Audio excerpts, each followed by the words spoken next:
papuntang Tubungan mga kabahedor. Galing tayo ng Impal. Nasundan natin yung jeep na napakapuno. Saka itong mga motor din na puno din ng mga pasahero.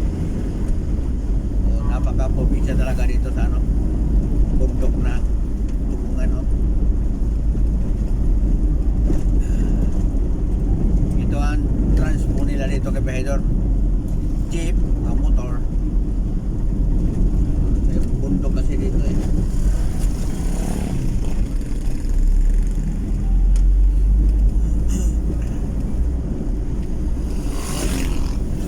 Ito ang buhay probinsya.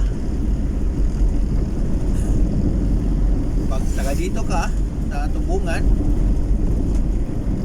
tapos pag umuwi ka, yan naman sasakyan natin, motor, jeep. Ang jeep, punong-puno talaga. So, kaya nito ng motor, mga estudyante, punong-puno din ng motor.